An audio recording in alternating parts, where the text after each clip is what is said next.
बच्चों, आज English 10th class की इंग्लिश की क्लास चलेगी। Chapter 1 a letter to God. इसके राइटर हैं G.L. फ्यूंटेस और इन्होंने जो स्टोरी बताई है उसको आगे लेके चलेंगे। इसका हिंदी वर्जन आपको सुनाएंगे और समझाएंगे इसके बारे में। तो चलो शुरू करते हैं। The house the only one in the entire valley. जिक्र कर रहे हैं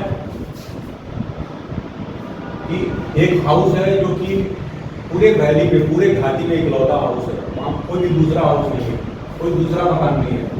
set on the crest of a low hill. Crest का मतलब होता है बच्चों जो टीला होता है। वैली का मतलब होता है घाटी। घाटी वहां वो जगह होती है जो दो पहाड़ों के बीच की गहराई वाली जगह होती है। और उस गहराई वाले जगह में एक ऊंचे टीले पे बैठा हुआ कोई आदमी है। Set on the crest of a low hill. From this height one could see the river, the field of ripened crop dotted with flowers. तो इस हाइट पर से कोई अपने देख सकता था, क्या क्या देख सकता था? वन कुड सी रिवर्स, नदी को देख सकता था। द फील्ड और खेत ऑफ राइपेंड क्रॉप, जो पके हुए भुट्टे के खेत हैं उसको देख सकता था। डॉटेड विद फ्लावर्स, और जो कि डॉट डॉट की तरह फ्लावर्स लगे हुए डॉट डॉट की तरह दिख रहे हैं। That always promised a good harvest, और ये प्रॉमिस कर रहे हैं किसान को कि इस बार गुड हार्वेस्ट देंगे, अच्छी फसल देंगे। The only thing the earth needed was a downpour और एट लीस्ट ए शावर। और वहां पे केवल एक चीज की जरूरत थी। The only thing needed, earth needed, जमीन को बस एक चीज की जरूरत थी। वाज अ डाउनपोर ऑफ और एट लीस्ट ए शावर। या तो एक फ्लड इरिगेशन की तरफ पानी की जरूरत थी, या तो एक शावर की बारिश की शावर हो जाए उस जमीन को। दो ही चीजों की मात्र जरूरत थी। थ्रू आउट द मॉर्निंग, और पूरे सुबह तक लेंचो। लेंचो ये क्या है? ये मेन कैरेक्टर इस स्टोरी का। तो बोला जा रहा है कि थ्रू आउट द मॉर्निंग, पूरी सुबह, Lencho who knew his field intimately, और वो अपने खेतों के बारे में बहुत ही गहराई से जानता है। इंटीमेटली का मतलब होता है बहुत गहराई से। had done nothing else but see the sky towards the north east, और उसने सुबह से कुछ भी नहीं किया, उस टीले पे बैठा हुआ नॉर्थ ईस्ट की तरफ, नॉर्थ ईस्ट उत्तर पूर्व दिशा की ओर बस देखे जा रहा है, आसमान में देखे जा रहा है।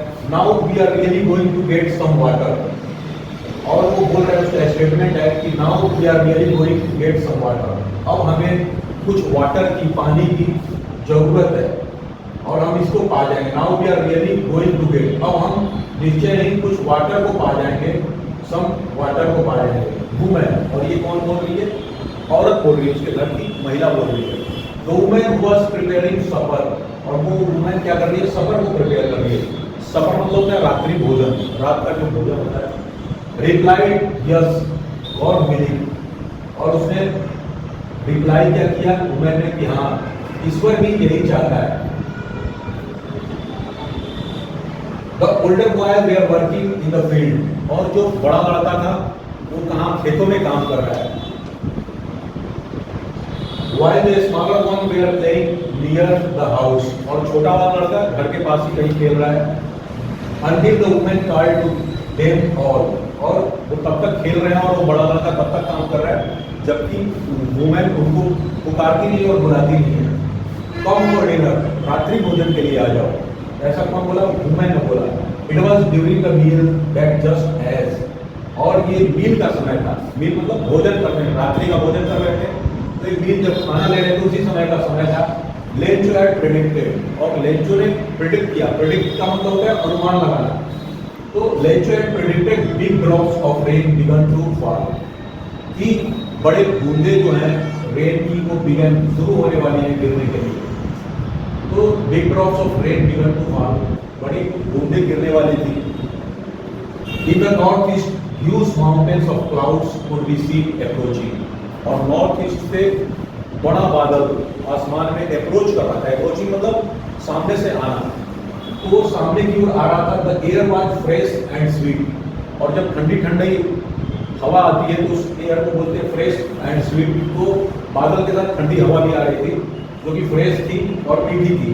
The man went out for no other reason than to have the pleasure of feeling the rain on his body. और आदमी जो है, इस फैमिली का जो मेन आदमी है जिसका नाम है लेंचो, वो बाहर निकल जाता है। द मैन वेंट आउट, बाहर निकल गया था वो आदमी, for no other reason than to have the pleasure. और कोई दूसरा रीजन नहीं था, केवल एक ही रीजन था, क्या था? प्लेजर, आनंद लेने का, of the feeling the rain on his body, अपने शरीर पे बारिश की बूंदों को महसूस करके उसके आनंद को लेने के लिए वो मेन आदमी का, मेन कैरेक्टर लेंचो, वो बाहर निकल जाता है। And when he return he explain, और जब वो वापस आता है, वो जब एक्सप्लेन हो जाता है, एक्सप्लेन मतलब एक ऐसी स्थिति, क्या करूं क्या ना करूं, तो ऐसी स्थिति में वापस आता है। These are not rain drops falling from the sky, ये बारिश की बूंदें नहीं है जो आसमान से गिर रही है, ये सब किसके? लेंचो के। इसका statement, these are not rain drops falling from the sky, ये रेन ड्रॉप्स नहीं है जो आसमान से गिर रही थी, दे आर न्यू पॉइंट्स, और ये न्यू पॉइंट्स है। ये क्या है? नई बारिश की नए जो बूंदें गिर रही हैं वो नए सिक्के हैं। पॉइंट्स मतलब सिक्के। तो the big drops are 10 cent pieces, और इसमें जो बड़ी बूंदें हैं वो 10 सेंट है। ये लगभग बाहर के राइटर हैं और उन्होंने अपने यहाँ की 10 सेंट के बारे में जिक्र किया है। तो बड़ी ड्रॉप जो है वो 10 सेंट पैसे की है। द लिटिल वंस आर 5, और छोटी जो बूंदें हैं वो 5 सेंट उसकी कीमत वो बता रहे हैं। With a satisfied expression, he regarded the field of ripened crop with its flower. तो with a satisfied expression, satisfied मतलब संतोषजनक, तो संतोषजनक एक्सप्रेशन के साथ, अपने भाव के साथ, he regarded the field of ripe crop with its flower. तो अपने फ्लावर को वो आशा भरी नजरों से वो एक्सप्रेशन दे रहे हैं कि हमारी जो कॉर्न की, भुट्टे की जो फसल है, उसके जो फूल हैं वो ठीक ठाक है।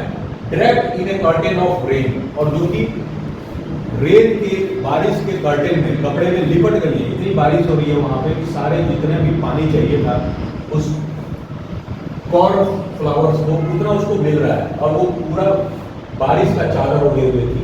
But suddenly a strong wind began to blow, तो लेकिन सडनली मतलब एकाएक, और ए स्ट्रॉन्ग विंड, जोर की हवा, बिगन टू ब्लो, और शुरू हो जाती है बहना। Along with the rain very large hailstones began to fall, और रेन के साथ बहुत ही बड़ी जो हेलस्टोन है, मतलब जो ओले हैं, बड़े पत्थर हैं, वो बिगन टू फॉल, शुरू हो जाते हैं गिरने। This truly did resembles new silver coins, अब ये ट्रूली रिजेंबल्स, अब ये तो सच में दिखने लग गए थे। जो बर्फ के गोले भी सफेद होते हैं और सिल्वर कॉइन्स भी सफेद होते हैं।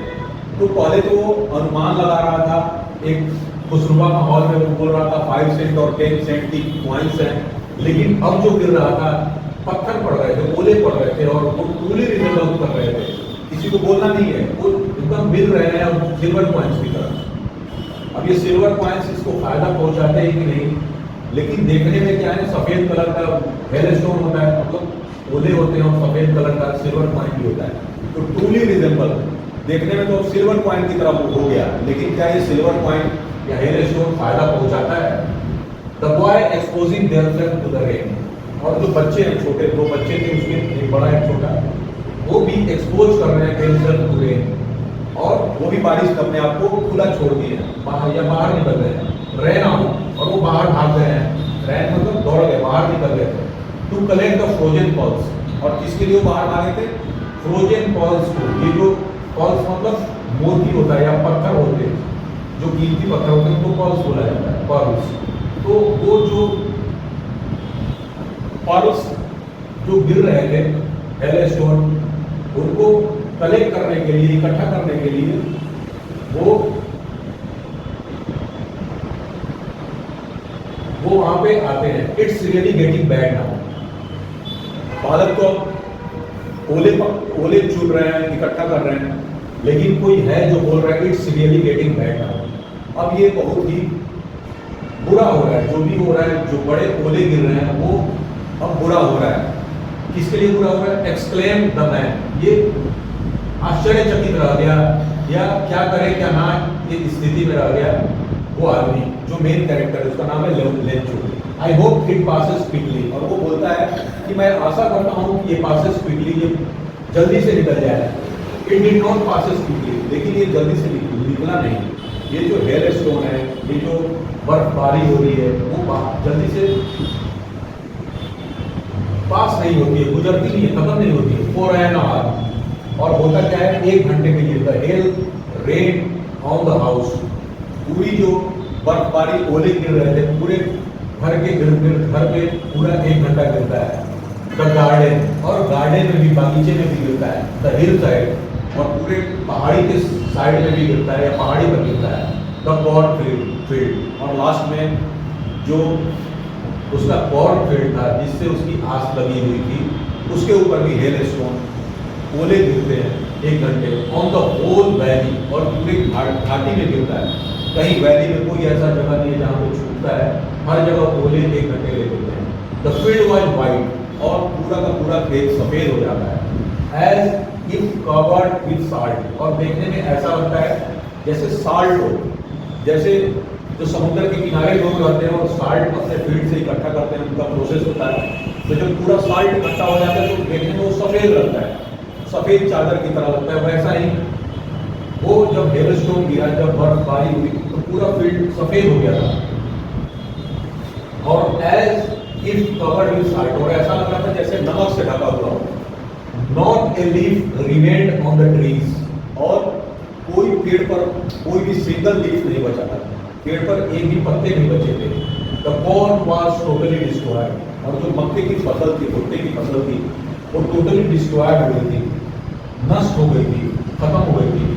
The flowers were gone from the plants, और जो फूल जो लगे थे प्लांट्स के ऊपर, और ये जो फूल लगे थे भुट्टे के, वो चले गए थे, वो भी गिर गए थे, नष्ट हो गए थे। Lencho soul was filled with sadness, और लेंचो के सोल, दिल या आत्मा, वो क्या था, फिल्ड विद द सैडनेस, भर गया था, दुख से भर गया था। When the storm has passed, और जब ये बर्फबारी खत्म होती है, गुजर जाती है, he stood in the middle, वो बीच में खड़ा हो जाता है, ऑफ द फील्ड, और अपने खेतों के बीच में खड़ा हो जाता है Lencho. And said to his sons, और अपने बच्चों को बोलता है, a plague of locust would, तो बीच में खेत में खड़ा होके और वो बोलता है a plague of locust. Locust का मतलब क्या है? लोकस्ट का मतलब होता है जो टिड्डे होते हैं, जो खेतों में बड़े 2 टांगों वाले टिड्डे होते हैं, उनको लोकस्ट बोला जा रहा है। तो have left more than this, तो वो इससे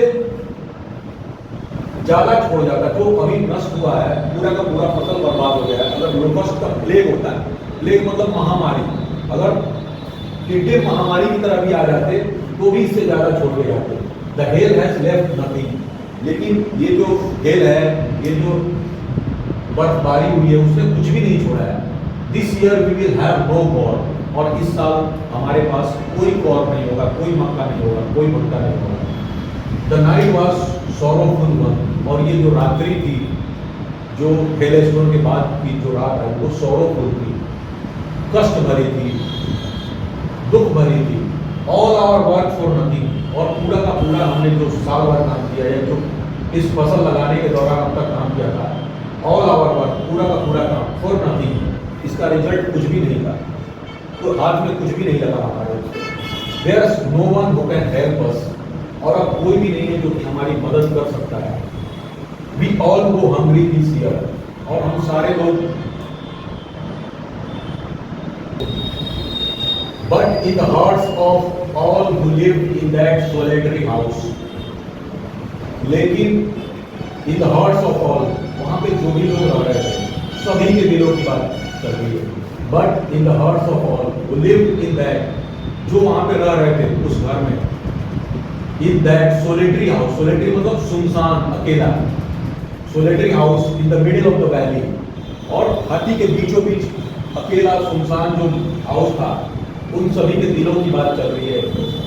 there was a single hope, और उन सभी के दिलों में एक ही आशा की किरण थी, एक ही होप की किरण थी, एक ही आशा थी, हेल्प फ्रॉम गॉड, ईश्वर से मदद, भगवान से मदद की बात चल रही थी सभी के दिलों में। डोंट बी सो अपसेट, और उतना भी अपसेट मत हो जाओ, उतना भी दुखी मत हो जाओ, even though this seems like a total loss, और तब भी उतना दुखी मत हो कि जब आपके साथ टोटल लॉस हो जाए, आपका सारा का सारा चीज खत्म हो जाए, तब भी आपकी तो बस फसल खत्म हुई थी, तो इतना अपसेट मत हो। ये तब भी इतना अपसेट नहीं हुआ जाता जब आपका सर्व कुछ सर्वनाश हो जाए, सभी चीजें खत्म हो जाए। Remember no one dies of hunger, और याद रखो कि कोई भी धरती पर भूख से नहीं मरता, ह्यूमन बीइंग्स कोई भूख से नहीं मरता। दैट्स व्हाट दे से, और इसीलिए वे लोग कहते हैं या लोग कहते हैं no one dies with hunger, इसीलिए लोग क्या कहते हैं no one dies with hunger. ये मेन कैरेक्टर जो लेंचो है, ये सब ख्याल उसके मन में चल रहा है हेल्प फ्रॉम गॉड की, और ये अपने मन को बोलता है कि remember no one dies of hunger, याद रखो कोई भी भूख से नहीं मरता। एंड दैट्स व्हाट दे से, और वो अपने आप को ही बोलता है कि वो लोग कहते हैं या लोग कहते हैं no one dies of hunger, कोई भूख से नहीं मरता। ऑल थ्रू द नाइट, पूरी रात, पूरी सारी रात Lencho thought only of his one hope, और लेंचो सोचता रहा केवल और केवल अपने एक ही होप के बारे में, द हेल्प ऑफ गॉड, और किस होप के बारे में, ईश्वर से मदद, ईश्वर से मदद। उस eyes as he had been instructed, और उसकी आंखें ऐसे थी जैसे कोई इंस्ट्रक्शन को फॉलो कर रही है, इंस्ट्रक्शन मतलब आदेश को, तो उसकी आंखें ऐसे चल रही थी जैसे कोई इंस्ट्रक्शन को फॉलो कर रही है, कोई आदेश को। सी एवरीथिंग, और वो आंखें क्या कर रही थी, देख रही थी सभी चीजों को। Even what is deep in one's consciousness, तो इवन व्हाट इज डीप, और वो भी वो देख ले रही थी जो कि गहराई में था, इन वंस कॉन्शियसनेस, और एक के मन के अंदर, कॉन्शियसनेस मतलब आत्मा के अंदर और मन के अंदर की बात, या चेतना जिसको बोलते हैं, बेस्ट बेटर वर्ड इसके लिए होगा कॉन्शियसनेस के लिए चेतना। तो जो आंखें जैसे ऐसी थी जैसे इंस्ट्रक्टेड की जा रही हो, किसी के आदेश फॉलो कर रही हो, और सी एवरीथिंग, वो देख सकती थी। Even what deep in one's consciousness, अगर किसी की चेतना में भी कुछ विचार चल रहा हो वो भी वो आंखें देख सकती थी। Lencho was an ox of a man, ये बहुत ही बढ़िया लाइन है। Lencho was an ox of a man, Lencho जो है वो ऑक्स है, सिंगल ऑक्स है, एन ऑक्स मतलब एक बैल है एक मैन का। तो एक बैल एक मैन का कैसा होता है, बहुत ही कर्मठ होता है, बहुत काम करना पड़ता है। तो लेंचो इतना ज्यादा काम करता है जैसे किसी गरीब किसान का इकलौता बैल होता है।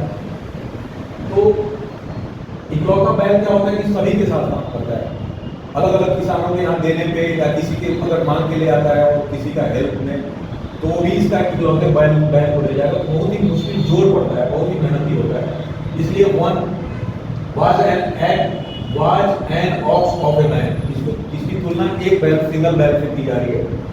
Working like an animal in the field, और लेंचो खेतों में एनिमल की तरह काम कर रहा है, मतलब जी तोड़ के काम करता है, बहुत ही मेहनती है, एनिमल की तरह काम करता है। But still he knew how to write, लेकिन इतना मेहनती होने के बावजूद, इतना कर्मठ होने के बावजूद भी वो जानता है न्यू हाउ टू राइट, कैसे लिखा जाता है। द फॉलोइंग संडे, और आने वाले इतवार को संडे, एट डे ब्रेक, दोपहर में या दोपहर के बाद जो लंच का समय होता है उसको डे ब्रेक बोलते हैं। He began to write a letter, उसने शुरू किया एक चिट्ठी को लिखना, which he himself would carry to town, और जिसे वो खुद शहर की ओर ले जाने वाला था, and place in the mail, और डाक में रखने वाला है। It was nothing less than a letter to God, और ये जो लेटर लिख रहा है वो कम भी नहीं है लेटर टू गॉड को, एकदम ईश्वर के ही लिए लिखा जाने वाला लेटर है। He himself would carry to town and place in the mail. It was nothing less than letter to God. और ये कम भी नहीं था letter to God. वो सीधे ईश्वर को खत लिख रहा था. God, he wrote, उसने लिखा, ईश्वर, if you don't help me, यदि आपने मेरी मदद नहीं की, my family and I will go hungry. तो मैं और मेरी पूरी फैमिली हम लोग भूखे रह जाएंगे. दिस ईयर, इस साल मैं और मेरी फैमिली पूरे हंगरी मतलब भूखा रहा है. तो वो हंगरी हम लोग पूरे साल भर भूखे रह जाएंगे this year. I needed 100 pesos.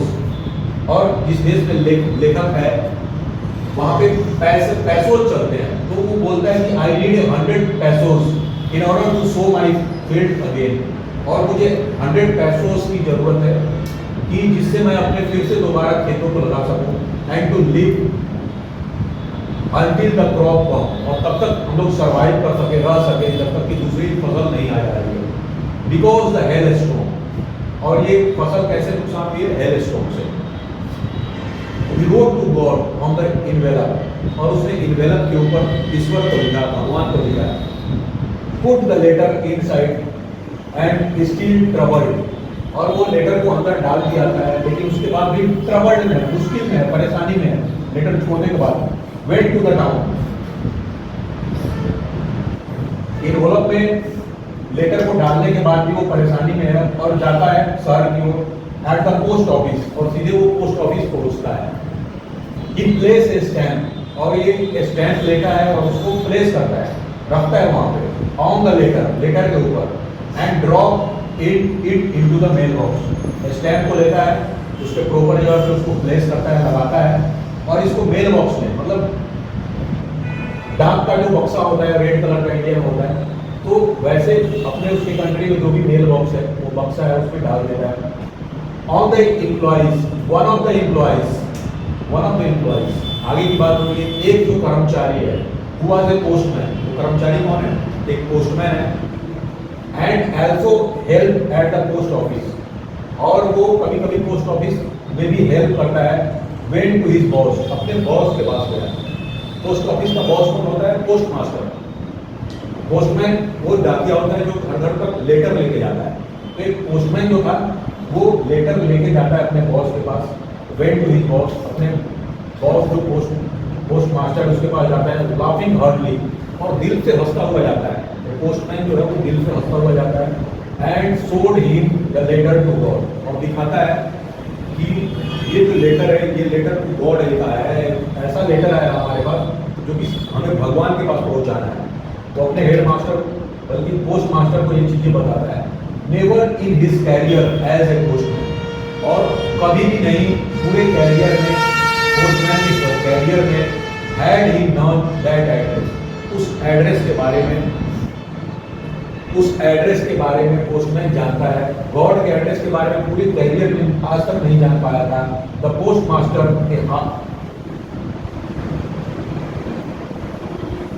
The fat fellow, जो कि एक the post master A fat amiable fellow. तो जो पोस्ट मास्टर के पास गया पोस्टमैन, तो वो पोस्ट मास्टर क्या था? फैट एमिएबल फेलो था. थोड़ा मोटा और बहुत ही प्लेजेंट पर्सनालिटी थी. मतलब साथी उसका था, फ्रेंडली व्यवहार था उसका. और वो इन लोगों का साथी था, पोस्टमैन का ही साथी था, पोस्ट मास्टर भी. Also broke out laughing. और उसके अंदर भी हंसी फूट पड़ी. वो भी खुश हो गया, हंसने लगा ये देख करके. खुश तो नहीं, लेकिन ये जो लेटर था, लेटर टू गॉड था, उसको देख करके वो हंसने लगा कि ये कौन आदमी है जो भगवान को, ईश्वर को ही लेटर लिखा हुआ है. तो but almost immediately he turn serious. और एकाएक वो सीरियस हो जाता है. जैसे गब्बर फिल्म में सब हंसते हैं सारे उसके फेलो, और एकाएक देखो कि नहीं वो फिल्म शोले, उसमें ऐसा ही सीन होता है कि सब हंसने लगते हैं और एकाएक जो मेन लीड विलेन है वो चुप हो जाता है. तो but almost immediately he turn serious. एकाएक सीरियस हो जाता है.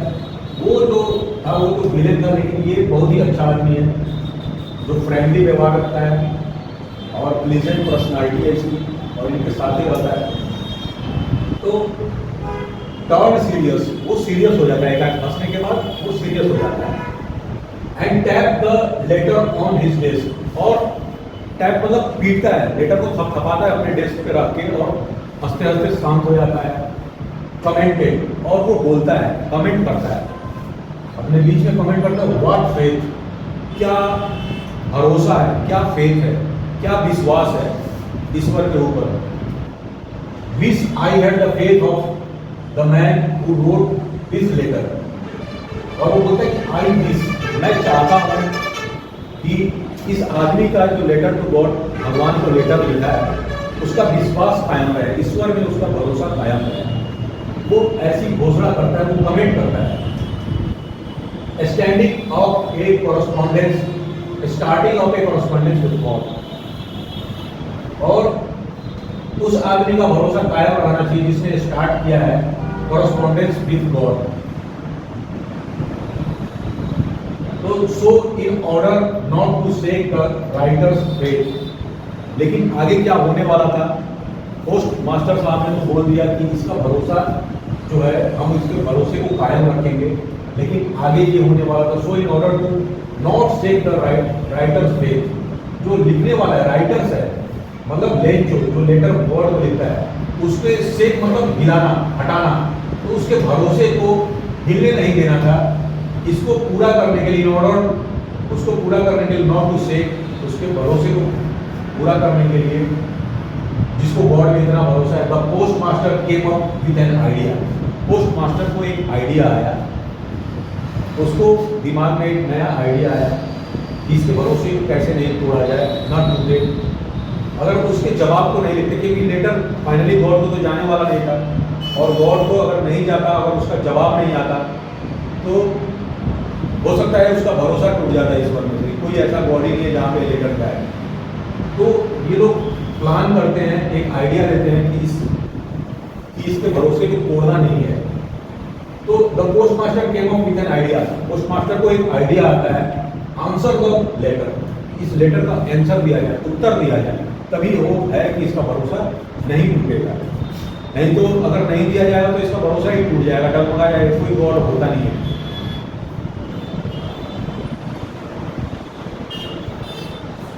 But when he opened it, और जब इसको वो खोलता है, इसको लेटर को, it was evident that to answer it he needed something more than the goodwill. तो जब ये खोलता है लेटर को, तब ये समझता है कि इसको आंसर करने के लिए, इस लेटर का जवाब देने के लिए कुछ ज्यादा ही चाहिए था, needed something more then goodwill, ये अच्छाई से, भलाई से कुछ ज्यादा ही चीजें उसको चाहिए इस लेटर का जवाब देने के लिए। इंक एंड पेपर, और गुडविल, इंक और पेपर ही इस जवाब को पूरा नहीं कर सकते थे, इसको इससे ज्यादा ही चीजें चाहिए था इस लेटर को जवाब देने के लिए। बट ये स्टक टू हिज रिजोल्यूशन, लेकिन स्टक मतलब चिपका हुआ या लगे रहना, तो ये स्टक रहा अपने रिजोल्यूशन से, अपने जो सोल्यूशन लेके आया था उससे वो चिपका रहा कि नहीं, हमें उसको जवाब देना है तो देना है, हम उससे लगे रहेंगे।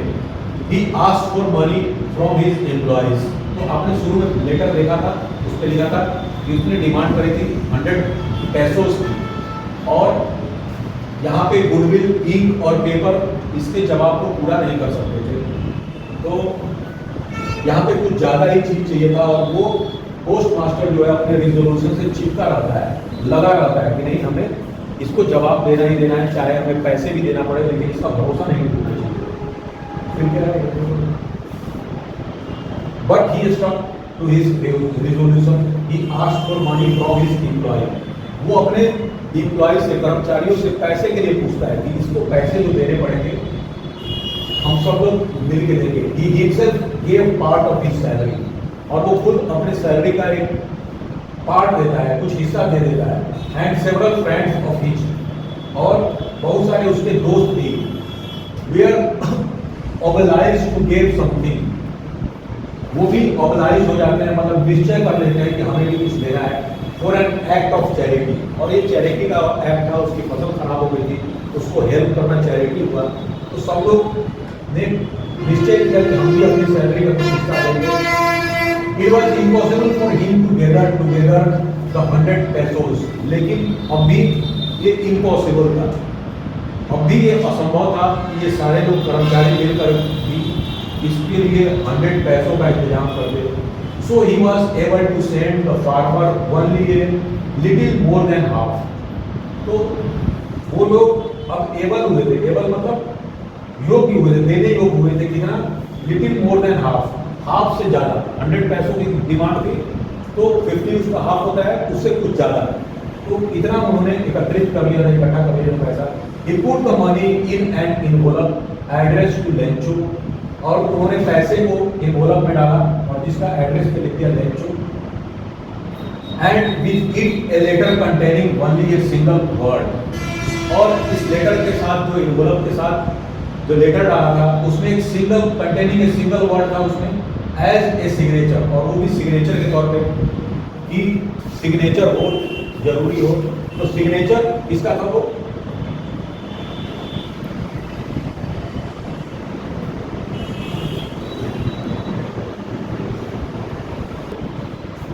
तो लेटर पे एक ही सिग्नेचर किया गया था, वो भी गॉड का।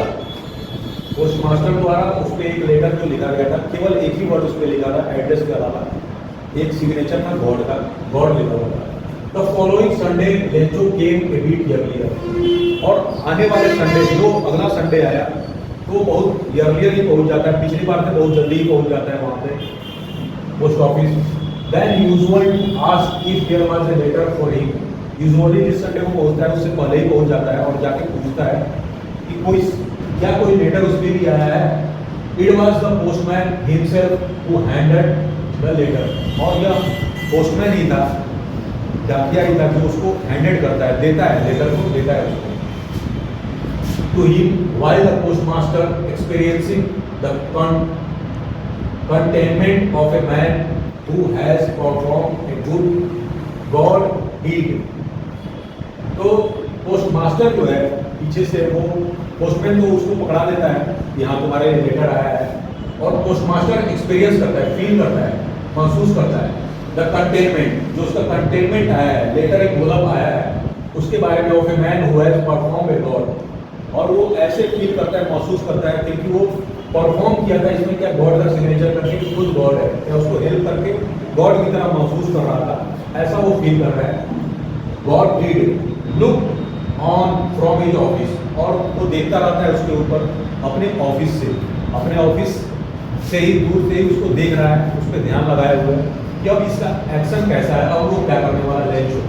Lencho show not the slightest surprise, और लेंचो कोई भी आश्चर्य प्रस्तुत नहीं करता है, उसको पता ही था कि हाँ हमने भगवान को लेटर लिखा है और उसका जवाब आएगा, और जवाब ही नहीं आएगा उसको पैसे नहीं आएंगे हमारे, तो उसको इतना पता था, इसलिए उसने सिंगल स्लाइटेस्ट सरप्राइज, थोड़ा भी सरप्राइज नहीं अनुभव करता, न शो करता है। सरप्राइज मतलब आश्चर्य। ऑन सीइंग द मनी, पैसे को देखने के बाद भी उसके मन में कोई आश्चर्य नहीं होता है। सच वाज हिज कॉन्फिडेंस, और ऐसा ही इसका कॉन्फिडेंस था, इतना ही उसको विश्वास था कि हाँ मेरा जो भगवान है, आज तक तो कुछ मांगा नहीं, इतना मेहनत करता हूँ, अभी तक कुछ नहीं दिया है, अब की बार पैसा जरूर देगा। उस पैसा आने के बाद भी वो कोई आश्चर्य नहीं करता है, उसको कोई पता है, मतलब वो था ही नहीं मन में कि हमारा पैसा नहीं आएगा। But he became angry when he counted the money, और लेकिन उसके बाद क्या होता है सिचुएशन कि वो एंग्री हो जाता है, क्रोधित हो जाता है। कब?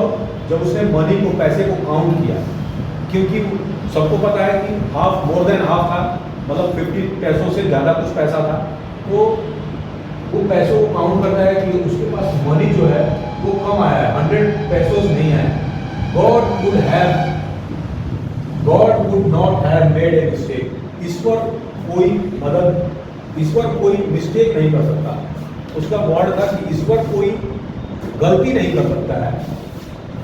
Nor would he have denied Lencho what he had requested, और ईश्वर ना ही डिनाई कर सकता है, मना कर सकता है उस चीज को जो लेंचो रिक्वेस्ट कर सकता है, किया था, क्योंकि लेंचो ने अभी तक कुछ ईश्वर से कभी मांगा नहीं था। पहली बार उसकी फसल खराब हुई थी, जिससे वो अपने भूख से बचने के लिए हेल्प मांगे थे गॉड से, तो उसके मन में इतना भरोसा था कि गॉड अभी हमें जरूर देगा जो भी हम मांगेंगे।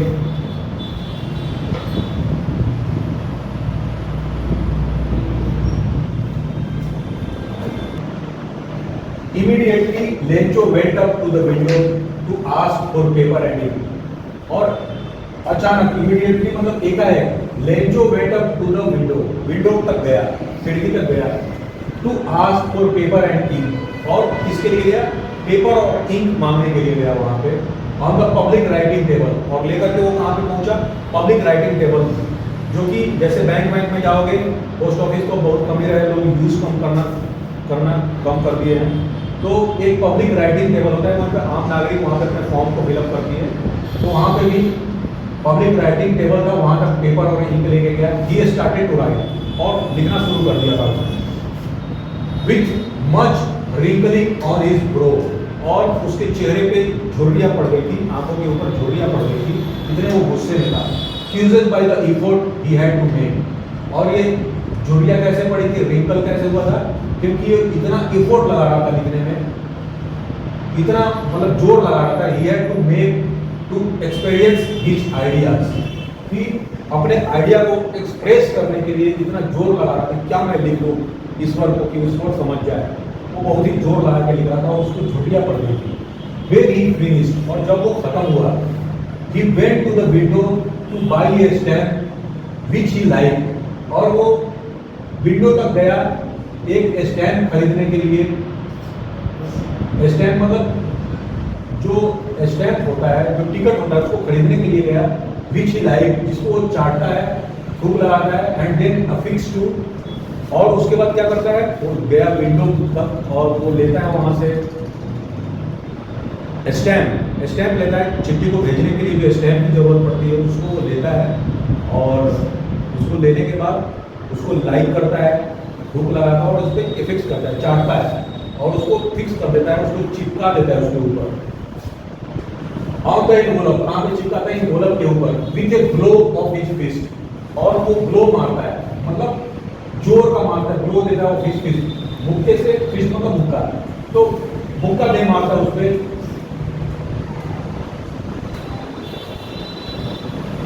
चिपकाने के लिए the moment the letter fell in the mail box. और जैसे ही वो समय आता है जब वो मेल बॉक्स में लेटर गिरता है, the post master went to open it. जो गॉड का रोल प्ले कर रहा था, जो तब तक इंतजार कर रहा था कि क्या होता है, देखे उसको हमने जो मदद की है उसका हमारे प्रति या गॉड के प्रति क्या भावना है, इसके बारे में वो इंतजार कर रहा था।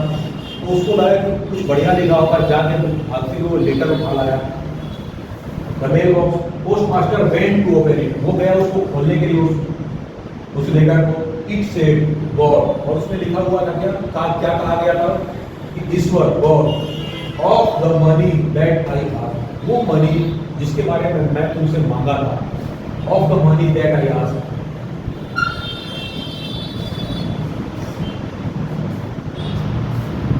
वो जिस मनी के बारे में मैंने तुमसे मांगा था, ओनली 70 पैसोस रीच्ड मी, केवल उसमें से 70 पैसोस मेरे पास पहुंचे हैं। उसमें लिखा हुआ था क्या? केवल 70 पैसे मेरे पास पैसोस पहुंचे हैं। सेंड मी द रेस्ट, और भेजो मुझे बाकी बचा हुआ, रेस्ट मतलब बचा हुआ। थ्रो द मेल, और उसको किससे भेजो? मेल करो मेरे पास, भेजो।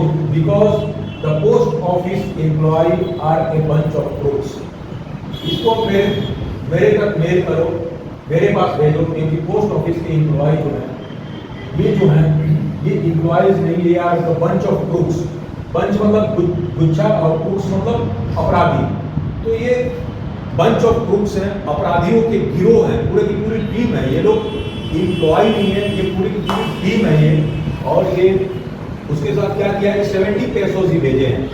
Because the post office are bunch of crooks, ये अपराधियों के गिरोह है। और लेंचो, लास्ट में अपना नाम लिखता है लेंचो। तो इस तरह से यही पे कहानी एंड करती है। और इस कहानी से आपको क्या सीख मिलती है, इसको आप कमेंट में लिखिएगा कि आपने क्या सोचा, आप इसका जवाब दीजिएगा। क्योंकि इसमें क्या होता है कि हेल्प किया जाता है, इसमें हेल्प किया जाता है पोस्ट मास्टर और उसके एम्प्लॉयज़ के द्वारा, और उसको 100 पैसों नहीं पूरा कर पाया तो 70 पैसों उसको रिटर्न में भेजा जाता है। फिर भी क्या है कि आदमी हेल्प करने वाले को ही ये बोलता है कि बंच ऑफ क्रूक्स है, ये अपराधियों का गिरोह है ये। ये लोग हेल्प नहीं की, हमारा पैसा मार ले, इसलिए दूसरे विधि से हमारे काम तक पहुंचाओ। अब की बार ये पोस्ट ऑफिस से के थ्रू मेरे पास पैसे मत भेजना। तो क्या इसका कहानी से सीख क्या मिलती है, आपने क्या शिक्षा ली, इसको आप कमेंट में डालना जरूर। और 10th में ये CBSE बोर्ड का सिलेबस का फर्स्ट चैप्टर था, यूपी बोर्ड में भी यही सिलेबस है। तो यूपी बोर्ड और CBSE बोर्ड के बच्चों के लिए ये क्लास थी, आगे भी सारी क्लासेस आएंगी। और आगे से अगर आपको बढ़िया लगे ये चैनल पे कंटेंट हमारा, तो इसको सब्सक्राइब करिए और लाइक करिए, अपने दोस्तों को शेयर करिए, जिसको भी इस चैप्टर के बारे में जानना है उसको शेयर करिए। ठीक है, धन्यवाद।